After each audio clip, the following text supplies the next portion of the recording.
Welcome back, Mr. Maxwell. And for those of you who are just joining us, I am Jeanette Lumley and I'm the host of the Reggaelution talk show. And in studio this afternoon, I have Paul Maxwell out of the Cavalier Football Club, which we here in Canada say soccer. Um, yes, Mr. Maxwell, can you explain soccer football for us before I actually get into? Okay. Actually, Cavalier was the only club in Jamaica that still had soccer in its name up to a year or two ago. So it's basically the same. It's the same sport. Football, however, in North America, people look at that as close to rugby because you actually don't use your feet that much with it. You actually use your hands Yeah, more than you use your feet. with the rugby. So soccer is actually you use your feet. You can only kick the ball with your feet. If you touch it with your hands outside of the person, the goal, everybody else has to use their feet. So that's why it's called your football. You kick a football, and a lot of people get very experienced in doing a lot of agile tricks. They make the football almost seem like it has a mind of its own. I've seen It's that. magic. It's almost like magic when you see what Yeah, they can do. some of them are very skillful. Right. I've seen them played. Oh my God.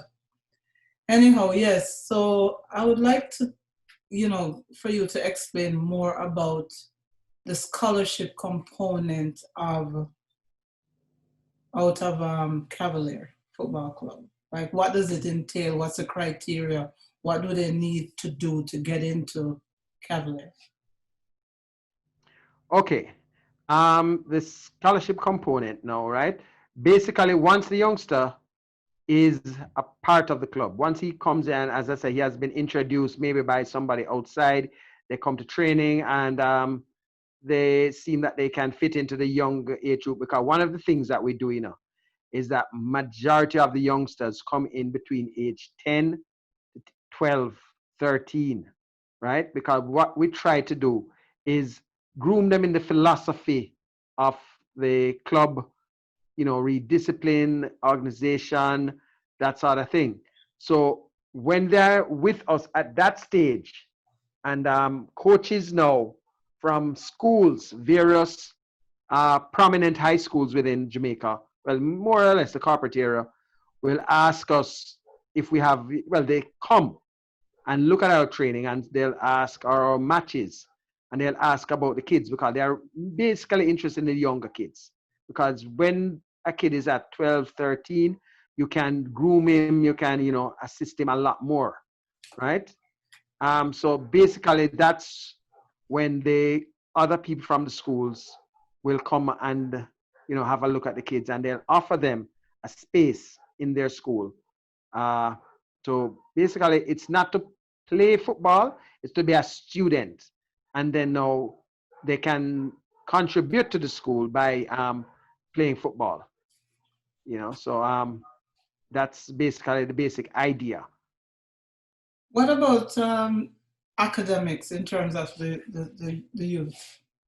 Okay, let me tell you quickly a story about at least one youngster. 'Cause he went right through the whole gamut. There was a youngster. He's from the deep part of the Blue Mountains, right? He's from Garden Town, way up there where they plant coffee. So where he lives, I don't think you could find a square 20 meters by 20 that's flat. So up there is just pure hills. When I met this youngster, he was coming to training at Cavalier. Actually saw him 2 years before, and then I brought him in and I invited him into the club.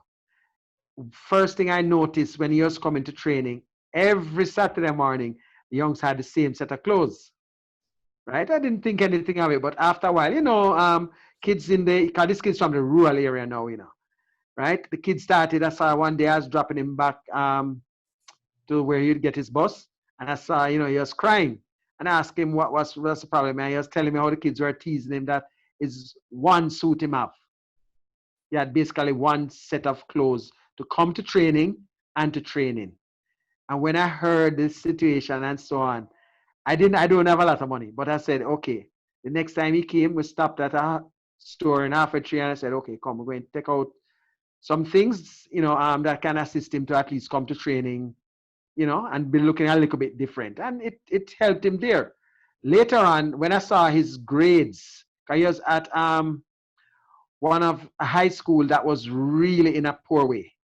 So his grades, he could hardly read, to be honest. So I said, okay, look here, I'm going to assist you you can't get into one of the top high schools as yet.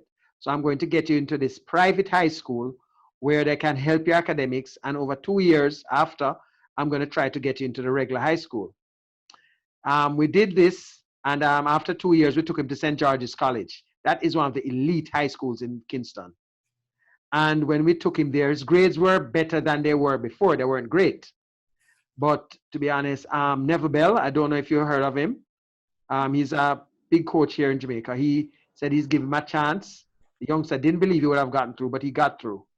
The youngster went right through high school. He went to sixth form, which is grade 12, 13. He got his subjects. He took his SAT. He went to university abroad. And right now, he has graduated his degree in criminology. Oh, that's amazing. Yeah, and so you see, that story alone, yes, gives me enough vindication for anything I've done before. And this is the thing. Sometimes you can't give up on individuals because you don't know their true potential. And sometimes what they need is just a push, just the encouragement, somebody behind them to say, you can do it, and I'm going to give you a chance. And sometimes an individual sees something in that individual, and they just need that encouragement. That's an amazing story. Well, Janet, there's a little bit more. That youngster, every December while he was even in school, he started his own foundation to assist kids from where he lived. So he has a little foundation. He brings down books, exercise books, that's out of school bags to give to those kids where he was from. So it's one person giving him that help, and he's helping a whole community now. Wow, that is amazing. Yes, and you know what? Those are the people that always the ones that are willing to learn.